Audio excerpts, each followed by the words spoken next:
বিএনপির ভারপ্রাপ্ত চেয়ারম্যান জনাব তারেক রহমান, আপনাকে আমাদের অনুষ্ঠানে স্বাগত জানাই। আপনি আমাদের শুভেচ্ছা এবং কৃতজ্ঞতা জানাবেন। আর আমাদের সঙ্গে আরো আছেন জাতীয় নাগরিক পার্টির মুখ্য সমন্বয়ক জনাব নাসিরউদ্দিন পাটোয়ারী। জনাব নাসিরউদ্দিন পাটোয়ারী, আপনাকে আমাদের অনুষ্ঠানে স্বাগত জানাই। আপনি আমাদের সময় দেওয়ার জন্য আপনাদেরকে শুভেচ্ছা। আপনি বলেছেন বিএনপি একটা বিভ্রান্তির রাজনীতি করে।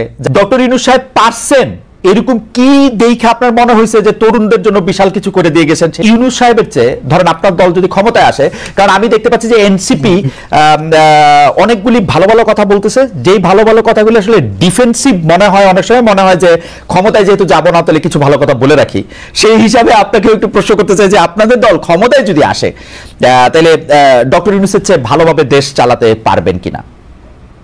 না, ক্ষমতায় থেকে যদি দেশকে ভালো মতো চালাতে হয়, প্রথমত আপনাকে সিস্টেম বিল্ড আপ করতে হবে। অতীতে আমাদের যে 53 বছর যে সিস্টেমটা রয়েছে সেটা অনুযায়ী দেশ চলে না এবং দেশ বাধাগ্রস্ত হয়েছে এবং দেশ ধ্বংসস্তূপে পরিণত হয়েছে, সেটা আমাদের সামনে একদমই দৃশ্যমান। সেই জায়গা থেকে এনসিপি কি ক্ষমতায় আসবে, বিএনপি কি ক্ষমতা আসবে, সেটা কিন্তু মুখ্য বিষয় না। মুখ্য বিষয় হলো সিস্টেমের মধ্যে কে আসবে। আপনারা দেখেছেন যে কানাডা একটা প্রবলেমে পড়েছে, সেখানে কিন্তু তাদের সিস্টেমে মেক করে দিয়েছে, দলের মধ্য দিয়ে নতুন ভাবে প্রধানমন্ত্রী হয়েছে এবং সেখানে তারা কিন্তু সেটা ভালো কথাই বলছেন। আমরা এই জায়গাটায় বলে থাকি যে ডক্টর ইউনূস হোক আর যেই হোক, দেশে যদি কোনো একটি সুন্দর সিস্টেম থাকে, যে সিস্টেমের মধ্যে ব্যালেন্স অফ পাওয়ার থাকবে, যিনি প্রধানমন্ত্রী থাকবে উনি কোনো স্বৈরতান্ত্রিক ব্যবস্থার দিকে যেতে পারবেন না। আমরা যদি এমন একটা সিস্টেম তরুণ প্রজন্মের সামনে অথবা দেশবাসীর সামনে দিয়ে যেতে পারি, সেখানে এনসিপি ক্ষমতায় আসুক, বিএনপি ক্ষমতায় আসুক, যে আসুক, আমরা করি বাংলাদেশ। আমি দুইটা প্রশ্ন আপনাদের পেন্ডিং রাখবো। আমার এইখানে গুচ্ছ প্রশ্ন, ব্যবসায়ীদের থেকে চাঁদা নেন, কারা আপনাদের চাঁদা দেয় সেটা আপনারা বলেন না, আপনারা বাড়ি ভাড়া কোত্থেকে দেয় সেটা আপনারা বলেন না, আপনারা 150-155 গাড়ি করে ঘুরে বেড়ান, আপনারা আপনাদের মতো করে চলেন। আমরা বিভিন্ন জায়গা থেকে আপনাদের সম্পর্কে বিভিন্ন কথা শুনি, আপনাদের লোকজন ফোন করে চিফ জুডিশিয়াল ম্যাজিস্ট্রেটকে তুলে নিয়ে যেতে পারে। তো এটা আপনারা কোথা থেকে নতুন রাজনীতির কথা আপনারা এটা বলতেছেন, সেটা একটু আমাদের একটু বলবেন। অনেকেই গাড়ি বহর নিয়ে এলাকা গিয়েছে, সেখানে আমাদেরই দলীয় ফোরামের আরেকজন সদস্য সেই বিষয় হলো বলেছে যে আমরা কিন্তু এটাকে সাপোর্ট করি না, নয়া বন্দোবস্তে আমরা এগুলা চাই না। তো আমি যদি সাথে সাথে আমার একটা ছোট্ট এক্সপিরিয়েন্স আপনাকে বলি, আমি বাড়িতে গিয়েছি, একদম বাবা মায়ের সাথে গ্রামে ঈদ পালন করেছি। সেখানে আমি যে পরিস্থিতিটা দেখেছি আপনাকে এই যে দর্শকদের মাধ্যমে পুরো বিশ্ববাসীকে আমি এটা জানাতে চাচ্ছি। এক নম্বর হলো শহীদ সামিদিতে গিয়েছি এবং উনি বিএনপির একজন নেতৃত্বে ছিলেন। তার হলো গলায় হলো ছুরি চালিয়ে তাকে হত্যা করেছে যে ছাত্রলীগ, সে আইনের ফাঁক পুকুরে বের হয়ে ঘুরেফেরা করছে এবং তাদের ফ্যামিলির খুব বাজে অবস্থা। ইভেন হলো বিএনপি থেকেও তার ওই ধরনের খোঁজ নেওয়া হচ্ছে না। মানে একদম আমার বলি যে হাজীগঞ্জ চাঁদপুরের একটা উপজেলার একটা তথ্য দিলাম। 2 নম্বরে হলো যারা সেখানে বিএনপির এমপি ক্যান্ডিডেট, তারা সেখানে গেলে দিলাম পার্ক বানিয়ে হলো হই হুল্লাড়ে ব্যস্ত এবং সেখানে যে জনগণের যে বেসিক নিড, জনগণের কাছে যাওয়া, কেউ ওইভাবে হলো যাচ্ছে না। এবং সেখানে আপনি তো যাচ্ছেন, আমরা যাচ্ছি এবং মানুষের সাথে কথা বলার, একটা হলো ইলেকশনের উদ্দেশ্যে যে আমরা গিয়েছিলাম সেটা নয়। বর্তমান পরিস্থিতিতে কি চলছে, জনমানুষের যদি আমরা চা দোকানে কথা না বলি, সেই পরিস্থিতি কিন্তু মানুষের জায়গা থেকে আমরা বোঝার চেষ্টা করতে পারবো না। এবং সেখানে আমরা যখন একদম প্রান্তিক লেভেলে গ্রামে গিয়ে কথা বলেছি, সেখানে আমরা দেখেছি মানুষের ক্ষেত্রে যখন সার্টিফিকেট এখনো অ্যাপ্রুভ করতে যায়, সেখানে কিন্তু যারা আগের টার্মের আওয়ামী লীগের এখনো কিন্তু লোকাল গভর্নমেন্টে তারা রয়ে গিয়েছে এবং তাদের নিয়ে স্থানীয় যিনি সংসদ সদস্য, মানে ভবিষ্যতে যে কোনো দলের বড় দলের আসবেন, তারা কিন্তু প্রতিনিয়ত মিটিং করছেন।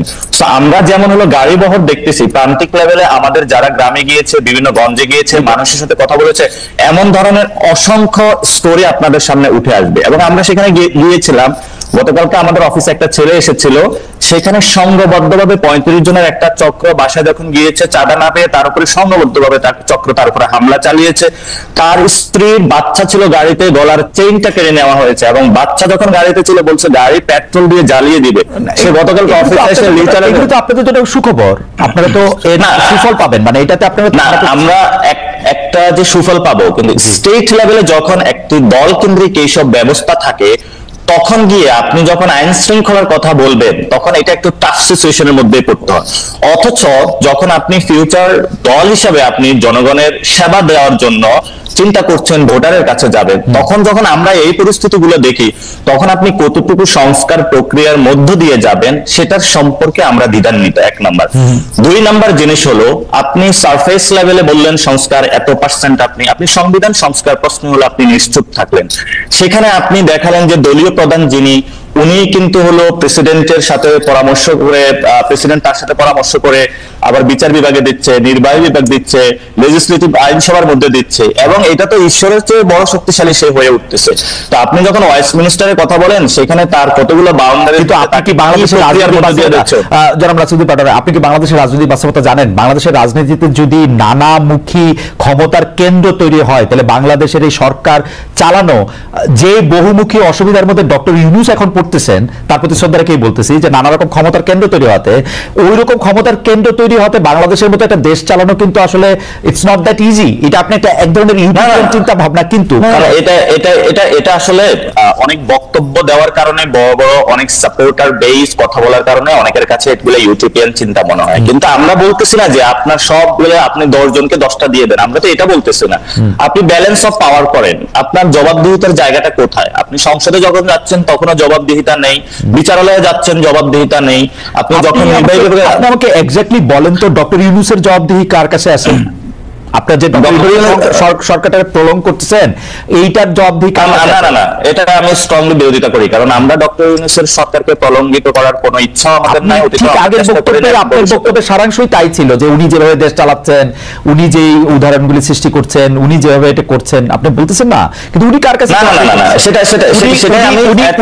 উনি ভারতীয় প্রধানমন্ত্রীর সাথে যে দেখা করার জন্য এত ডেসপারেট হয়ে তার সাথে দেখা করলেন, সেইটাই বা উনি কার কাছে জিজ্ঞেস করছেন?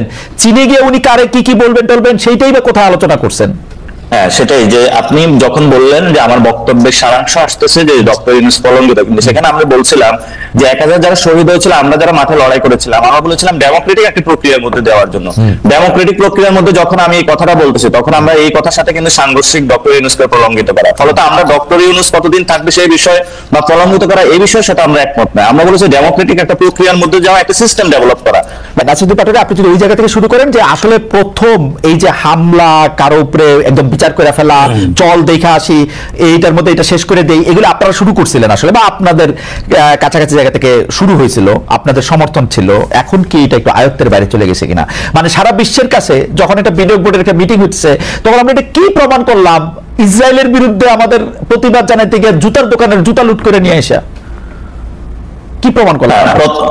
প্রথমত হলো এই গণঅভ্যুত্থানটা হওয়ার পরে এখানে কিন্তু সংঘবদ্ধ কোন একটা গঠিত রাজনৈতিক দল কিন্তু গণঅভ্যুত্থান ডিরেক্টলি করে নাই, ফলত এটা যে যেখানে পারে নিজের জায়গা থেকে ঝাঁপিয়ে পড়েছে, এবং পুরো জিনিসটাকে কিন্তু আমাদের গণঅভ্যুত্থানের পরে কন্টেইন করাটা আমরা করেছি, এবং এটা যতটুকু এখন স্টেবল পজিশনে মানে এসেছে, প্রায় আমাদের মাঠে 176টা মুভমেন্টের ওইখানে গিয়ে আমাদের কাজ করতে হয়েছে, এবং আমরা আমাদের যতটুকু শক্তি ছিল সর্বটুকু আমরা ব্যয় করেছি যাতে কোনো বিশৃঙ্খলা না ঘটে, এবং এই ডিসঅর্গানাইজ ফোর্সটা একটা অর্গানাইজিং, এবং এটার জন্য কিন্তু আমরা প্রথমে নাগরিক কমিটি গঠন করেছিলাম, এনসিপি গঠন করেছি, এবং এটা ডেমোক্রেটিক প্রক্রিয়ার মধ্যে যাচ্ছে যাতে এইভাবে কোনো কিছু না ঘটে। আর দ্বিতীয়ত যে বিষয়টা, এটা তো খুবই নিন্দনীয় কাজ যে ঘটনাটা ঘটেছে, এবং আমাদের কিন্তু রাজনৈতিক এডুকেশন, আমরা বারবার বলে থাকি যদি আমরা বিএনপি এনসিপির এই মেজারমেন্টের মধ্যে থাকি, কিন্তু আমাদের মূল জায়গাটা আমরা যেটা কাজ করতে হবে, আমাদের দেশের যে পলিটিক্যাল কালচারের জায়গাটা থেকে মব জায়গাটা, এটা কিন্তু আগেও ছিল, আগেও বয়কট সেশন এসেছে, বিভিন্ন জায়গায় সংঘবদ্ধ হামলা হয়েছে, এবং বিভিন্ন সময় কাজগুলো হয়েছে, কিন্তু আমাদের সামনে এখন সুযোগ এসেছে যে আমরা এগুলা বন্ধ করবো কিনা, এটা আমাদের সামনে সুযোগটা এসেছে। ওই বন্ধের প্রক্রিয়া শুধু পুলিশ ডিপ্লয় করলে, আপনি আর্মি ডিপ্লয় করলে অনেক সময় পারবেন না, তারা আর্মি পুলিশ বিভিন্ন জায়গায় তাদের সাথে ওগুলো জড়িয়ে যাচ্ছে।